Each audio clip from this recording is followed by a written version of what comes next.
ಇಡೀ ರಾಜ್ಯದ ಎಲ್ಲ ಗೃಹಲಕ್ಷ್ಮಿಯರ ಗಮನಕ್ಕೆ. ರಾಜ್ಯದ ನೂತನ ಮುಖ್ಯಮಂತ್ರಿಗಳಾದ ಡಿಕೆ ಶಿವಕುಮಾರ್ ಅವರು ಪಂಚ ಗ್ಯಾರಂಟಿ ಯೋಜನೆಗಳ ಪುನರ್ ಪರಿಶೀಲನೆ ಕಾರ್ಯಕ್ಕೆ ವೋಟರ್ ಐಡಿ ಕಾರ್ಡ್ ಕಡ್ಡಾಯಗೊಳಿಸಲಾಗಿದ್ದು, ಪ್ರತಿಯೊಬ್ಬ ಗೃಹಲಕ್ಷ್ಮಿ ಮಹಿಳೆಯರು ವೋಟರ್ ಐಡಿ ಕಾರ್ಡ್ ಹೊಂದಿರುವುದು ಕಡ್ಡಾಯ.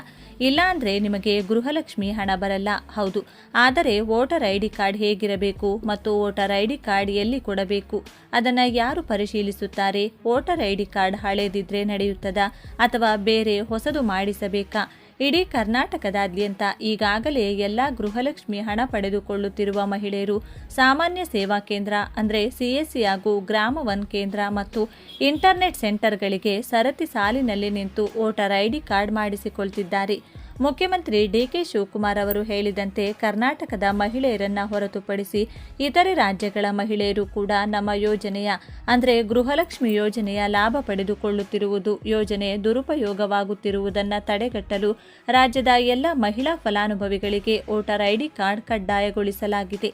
ಬನ್ನಿ, ನೀವು ಅಥವಾ ನಿಮ್ಮ ಮನೆಯಲ್ಲಿ ಯಾರಾದರೂ ಗೃಹಲಕ್ಷ್ಮಿ ಹಣ ಪಡೆದುಕೊಳ್ಳುತ್ತಿದ್ರೆ ತಪ್ಪದೆ ಈ ವಿಡಿಯೋಗೆ ಒಂದು ಲೈಕ್ ಮಾಡಿ. ಹಾಗೂ ಈಗಾಗಲೇ ನಿಮ್ಮ ವೋಟರ್ ಐಡಿ ಕಾರ್ಡ್ ಇದ್ರೂ ಕೂಡ ಹಣ ಬರದೆ ಡೌಟು. ಹೌದು, ಯಾಕೆ ಅಂದರೆ ಕಂಪ್ಲೀಟ್ ಮಾಹಿತಿಯನ್ನು ಈ ವಿಡಿಯೋದಲ್ಲಿ ವಿವರಿಸಲಾಗಿದ್ದು, ತಪ್ಪದೆ ಕೊನೆವರೆಗೂ ನೋಡಿ.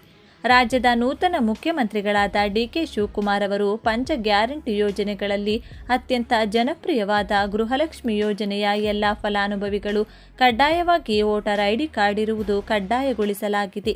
ಆದರೆ ಈ ಯೋಜನೆಯು ಇತರ ರಾಜ್ಯದ ಮಹಿಳೆಯರು ಕೂಡ ಕರ್ನಾಟಕದಿಂದ ಯೋಜನೆಯ ದುರುಪಯೋಗವಾಗುತ್ತಿರುವುದನ್ನು ತಡೆಗಟ್ಟಲು ಈ ಕ್ರಮಕ್ಕೆ ಮುಖ್ಯಮಂತ್ರಿಗಳು ನಿರ್ಧಾರವನ್ನು ತೆಗೆದುಕೊಂಡಿದ್ದಾರೆ. ಬನ್ನಿ, ಇಷ್ಟಕ್ಕೂ ವೋಟರ್ ಐಡಿ ಕಾರ್ಡ್ ಹೇಗಿರಬೇಕು, ವೋಟರ್ ಐಡಿ ಕಾರ್ಡ್ ಹಳೇದಿದ್ರೆ ನಡೆಯುತ್ತದೆ ಎನ್ನುವ ಮತ್ತು ಇತರ ಎಲ್ಲ ಪ್ರಶ್ನೆಗಳಿಗೂ ಕೂಡ ಈ ವಿಡಿಯೋದಲ್ಲಿ ಮಾಹಿತಿಯನ್ನು ಒದಗಿಸಲಾಗಿದ್ದು, ಗಮನವಿಟ್ಟು ಕೇಳಿ. ಈಗಾಗಲೇ ಪಂಚ ಗ್ಯಾರಂಟಿ ಯೋಜನೆಗಳ ಲಾಭ ಪಡೆದುಕೊಳ್ಳುತ್ತಿರುವ ಕರ್ನಾಟಕ ರಾಜ್ಯದ ಎಲ್ಲ ಗೃಹಲಕ್ಷ್ಮಿಯರು ಕಡ್ಡಾಯವಾಗಿ ವೋಟರ್ ಐಡಿ ಕಾರ್ಡ್ ಇರುವುದು ಕಡ್ಡಾಯಗೊಳಿಸಲಾಗಿದೆ. ಆದರೆ ನಿಮ್ಮ ವೋಟರ್ ಐಡಿಯಲ್ಲಿ ಇರುವ ಹೆಸರು ಮತ್ತು ಜನ್ಮ ದಿನಾಂಕ ಹಾಗೂ ತಂದೆಯ ಹೆಸರು ಅಥವಾ ಗಂಡನ ಹೆಸರು ಮತ್ತು ವಿಳಾಸ ಆಧಾರ್ ಕಾರ್ಡ್ನಲ್ಲಿರುವಂತೆ ಒಂದೇ ಆಗಿರಬೇಕು. ಒಂದು ವೇಳೆ ವ್ಯತ್ಯಾಸವಿದ್ದಲ್ಲಿ ಅಂದರೆ ಆಧಾರ್ ಕಾರ್ಡ್ ಡಾಟಾ ಮತ್ತು ವೋಟರ್ ಐಡಿ ಆಗದಿದ್ದರೆ ನೀವು ಗೃಹಲಕ್ಷ್ಮಿ ಫಲಾನುಭವಿಯ ಪಟ್ಟಿಯಿಂದ ಹೊರಗುಳಿಯಲಿದ್ದೀರಿ. ಅಂದರೆ ನಿಮಗೆ ಗೃಹಲಕ್ಷ್ಮಿ ಹಣ ಬರಲ್ಲ. ರಾಜ್ಯದಲ್ಲಿ ಇದೇ ಜುಲೈ 1ರಿಂದ ಗೃಹಲಕ್ಷ್ಮಿ ಫಲಾನುಭವಿಗಳ ಪಟ್ಟಿ ಪರಿಶೀಲಿಸಲು ಕಾರ್ಯ ಆರಂಭಿಸುವ ಸಾಧ್ಯತೆ ಇರುವ ಕಾರಣಕ್ಕಾಗಿ ಈಗಾಗಲೇ ರಾಜ್ಯದ ಎಲ್ಲ ಮಹಿಳೆಯರು ಎಲ್ಲ ನೆಟ್ ಸೆಂಟರ್ಗಳಿಗೆ ಅಲೆಯುತ್ತಿದ್ದಾರೆ. ಯಾಕಂದರೆ ತಮ್ಮ ಆಧಾರ್ ಕಾರ್ಡ್ನಲ್ಲಿ ಇರುವ ಹೆಸರನ್ನು ಮತ್ತು ವಿಳಾಸ ಹಾಗೂ ಜನ್ಮ ದಿನಾಂಕ ಹಾಗೂ ಗಂಡನ ಹೆಸರು ಎಲ್ಲವೂ ಕೂಡ ಆಧಾರ್ ಕಾರ್ಡ್ನಲ್ಲಿರುವಂತೆ ಮ್ಯಾಚ್ ಆಗಬೇಕು. ಆಧಾರ್ ಕಾರ್ಡ್ ಮತ್ತು ವೋಟರ್ ಐಡಿ ಕಾರ್ಡ್ ವ್ಯತ್ಯಾಸವಿದ್ದಲ್ಲಿ, ಅದರಲ್ಲೂ ವಿಶೇಷವಾಗಿ ಸ್ಪೆಲ್ಲಿಂಗ್ ಮಿಸ್ಟೇಕ್ ಮ್ಯಾಚ್ ಆಗದಿದ್ದರೆ ನೀವು ಗೃಹಲಕ್ಷ್ಮಿ ಯೋಜನೆಯಿಂದ ಹೊರಗುಳಿಯುವ ಸಾಧ್ಯತೆ ಇದೆ. ಹೌದು, ಅದಕ್ಕಾಗಿ ಈ ಕೂಡಲೇ ಇನ್ನೂ ನಿಮಗೆ ಕಾಲಾವಕಾಶ ಇದ್ದು ತಕ್ಷಣವೇ ನಿಮ್ಮ ಆಧಾರ್ ಕಾರ್ಡ್ ಮತ್ತು ವೋಟರ್ ಐಡಿ ಎರಡನ್ನು ನೀವೇ ನಿಮ್ಮ ಮನೆಯಲ್ಲೇ ಕುಳಿತು ಪರಿಶೀಲಿಸಿ ನೋಡಿ. ಒಂದು ವೇಳೆ ವ್ಯತ್ಯಾಸ ಕಂಡು ಬಂದಲ್ಲಿ ನಿಮ್ಮ ಹತ್ತಿರದ ಯಾವುದೇ ಇಂಟರ್ನೆಟ್ ಸೆಂಟರ್ ಅಥವಾ CSC ಕೇಂದ್ರ ಅಥವಾ ಗ್ರಾಮ ಒನ್ ಕೇಂದ್ರ ಅಥವಾ ಬೆಂಗಳೂರು ಒನ್ ಮತ್ತು ಕರ್ನಾಟಕ ಒನ್ ಕೇಂದ್ರಗಳಲ್ಲಿ ಈ ಕೂಡಲೇ ನಿಮ್ಮ ವೋಟರ್ ಐಡಿಯನ್ನು ತಿದ್ದುಪಡಿ ಮಾಡಿಕೊಳ್ಳಿ ಅಥವಾ ಆಧಾರ್ ಕಾರ್ಡನ್ನು ತಿದ್ದುಪಡಿ ಮಾಡಿಕೊಳ್ಳಿ. ಎರಡು ದಾಖಲೆಗಳು ಪ್ರತಿ ಅಕ್ಷರವೂ ಕೂಡ ಒಂದೇ ರೀತಿಯಾಗಿರಬೇಕು. ಉದಾಹರಣೆಯಾಗಿ ನೋಡಬೇಕಾದ್ರೆ ಆಧಾರ್ ಕಾರ್ಡ್ನಲ್ಲಿ ಒಬ್ಬ ಮಹಿಳೆಯ ಹೆಸರು ಮಲ್ಲಮ್ಮ ಇದ್ದರೆ ವೋಟರ್ ಐಡಿಯಲ್ಲಿ ಅದೇ ಮಹಿಳೆಯ ಹೆಸರು ಮಲ್ಲವ್ವ ಇದ್ದರೆ ಆಗುವುದಿಲ್ಲ. ಈ ರೀತಿಯಾಗಿ ವ್ಯತ್ಯಾಸ ಒಂದೇ ಮಹಿಳೆಯ ಹೆಸರು ಆಧಾರ್ ಕಾರ್ಡ್ನಲ್ಲಿ ಮತ್ತು ವೋಟರ್ ಐಡಿಯಲ್ಲಿ ಬೇರೆ ಬೇರೆಯಾಗಿದ್ದರೆ ಈ ಕೂಡಲೇ ಅದನ್ನು ಸರಿಪಡಿಸಿಕೊಳ್ಳಿ.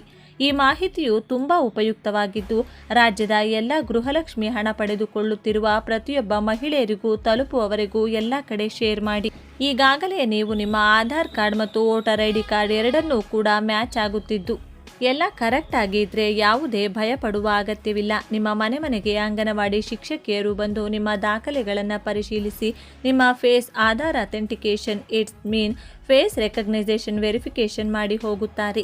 ಇದು ಸಂಪೂರ್ಣವಾಗಿ ರಾಜ್ಯ ಸರ್ಕಾರದಿಂದ ಮರು ಪರಿಶೀಲನೆ ಕಾರ್ಯ ನಡೆಯಲಿದ್ದು ಪ್ರತಿಯೊಬ್ಬ ಫಲಾನುಭವಿಗಳು ಈ ಯೋಜನೆಯ ಲಾಭ ಪಡೆದುಕೊಳ್ಳಲು ಅಂಗನವಾಡಿ ಶಿಕ್ಷಕಿಯರು ಅಥವಾ ಗ್ರಾಮ ಒನ್ ಕೇಂದ್ರ ಅಥವಾ ಬೆಂಗಳೂರು ಒನ್ ಕೇಂದ್ರದಲ್ಲಿಯೂ ಕೂಡ ಹಾಗೂ ಕರ್ನಾಟಕ ಒನ್ ಕೇಂದ್ರಗಳಲ್ಲಿಯೂ ಸಹ ನೀವಾಗಿಯೇ ಹೋಗಿ ಮರು ಪರಿಶೀಲನೆ ಕಾರ್ಯದಲ್ಲಿ ಭಾಗಿಯಾಗಿ ನಿಮ್ಮ ಗೃಹಲಕ್ಷ್ಮಿ ಹಣಕ್ಕೆ ಯಾವುದೇ ತೊಂದರೆ ಇಲ್ಲದಂತೆ ಮಾಡಿಕೊಳ್ಳಬಹುದಾಗಿದೆ. ಅದಕ್ಕಾಗಿ ಈಗಾಗಲೇ ನಿಮ್ಮ ಆಧಾರ್ ಕಾರ್ಡ್ ಮತ್ತು ವೋಟರ್ ಐಡಿ ಕಾರ್ಡ್ ಎರಡನ್ನೂ ಪರಿಶೀಲಿಸಿಕೊಳ್ಳಿ ಹಾಗೂ ಇಡೀ ಕರ್ನಾಟಕದಾದ್ಯಂತ ಪರಿಶೀಲನೆ ಕಾರ್ಯ ಆರಂಭಗೊಂಡ ನಂತರ ವೋಟರ್ ಐಡಿ ಕಾರ್ಡ್ ತಿದ್ದುಪಡಿ ಅಥವಾ ಆಧಾರ್ ಕಾರ್ಡ್ ತಿದ್ದುಪಡಿ ಎಲ್ಲ ಇಂಟರ್ನೆಟ್ ಸೆಂಟರ್ ಮತ್ತು ಆಧಾರ್ ಕೇಂದ್ರಗಳಲ್ಲಿ ಜನಸಂದಣಿ ಹೆಚ್ಚಾಗುವ ಸಾಧ್ಯತೆ ಇರುವ ಕಾರಣಕ್ಕೆ ಈಗಲೇ ನಿಮ್ಮ ದಾಖಲೆಗಳನ್ನು ಸರಿಪಡಿಸಿಕೊಳ್ಳಿ. ಈ ಮಾಹಿತಿ ನಿಮಗೆ ಇಷ್ಟವಾಗಿದ್ದರೆ ತಪ್ಪದೆ ವಿಡಿಯೋಗೆ ಒಂದು ಲೈಕ್ ಮಾಡಿ ಹಾಗೂ ಎಲ್ಲ ವಾಟ್ಸ್ಆ್ಯಪ್ ಗ್ರೂಪ್ಗಳಿಗೆ ಪ್ರತಿಯೊಬ್ಬ ಮಹಿಳೆಯರಿಗೂ ತಲುಪುವವರೆಗೂ ಶೇರ್ ಮಾಡಿ.